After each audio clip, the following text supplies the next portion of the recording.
J'estime que c'est un droit que tout le monde doit avoir de pouvoir s'occuper de son enfant. Et peu importe si on a des ressources externes ou pas.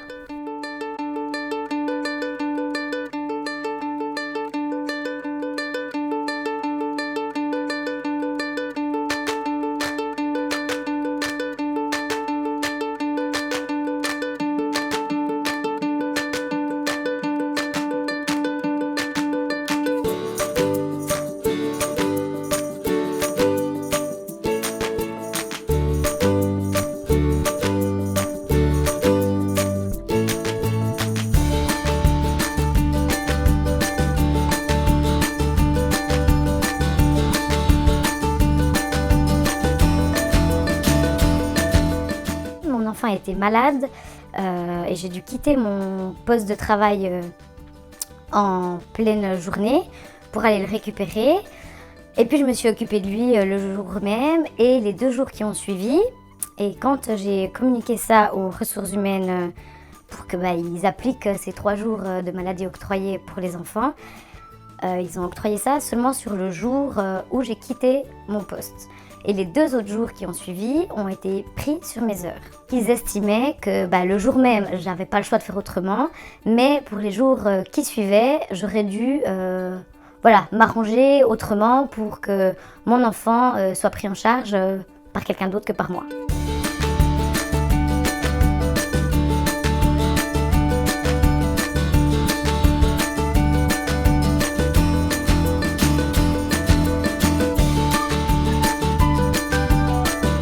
Tout le monde n'a pas un papa dans la course, tout le monde n'a pas une famille présente dans la même ville et qui peut être disponible. Donc j'estime que c'est un droit que tout le monde doit avoir de pouvoir s'occuper de son enfant.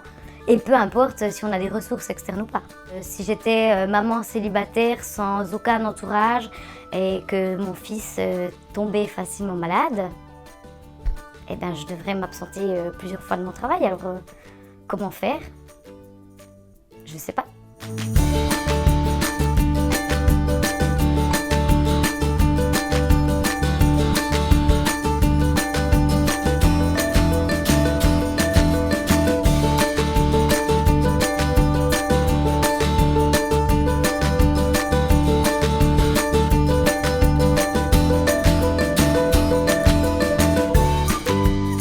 Syndicalement, on estime qu'en effet, les dispositions qui sont prévues par la loi des 3 jours par cas de maladie pour apporter des soins aux proches ou aux enfants doivent être aussi appliquées dans les collectivités publiques.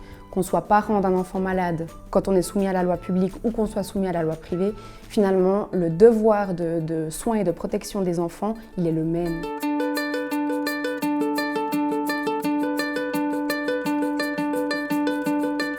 Notre règlement date de 2008, donc les choses ont vite évolué dans ce sujet-là. Parce qu'évidemment, on va appliquer la loi suisse, en tout cas, au minimum.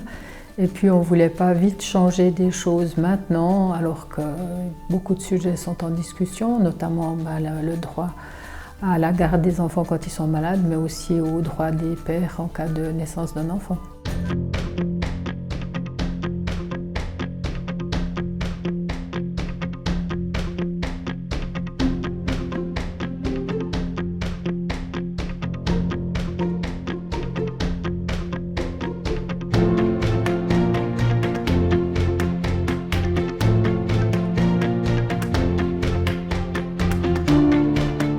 Il est arrivé parfois que des employés, notamment des hommes, reçoivent des directives de la part de leur hiérarchie en leur disant « tu ne peux pas venir travailler, ton enfant est malade, demande à ta femme », par exemple.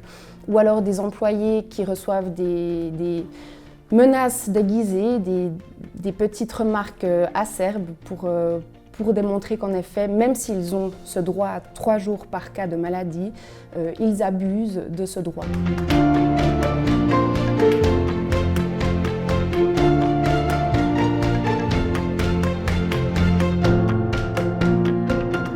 Le but, c'est d'avoir une politique des ressources humaines qui soit moderne. C'est aussi de faire en sorte qu'il y ait une meilleure égalité entre hommes et femmes. La plus grande partie des collaboratrices et collaborateurs utilisent en fait un congé entre 1 et 5 jours. Et puis la plus faible partie des collaboratrices et collaborateurs utilisent les 15 jours complètement. Ils sont 150 sur 18 000 employés. Donc on voit qu'il y a cette possibilité qui existe, mais manifestement elle est utilisée de façon juste et sans abus.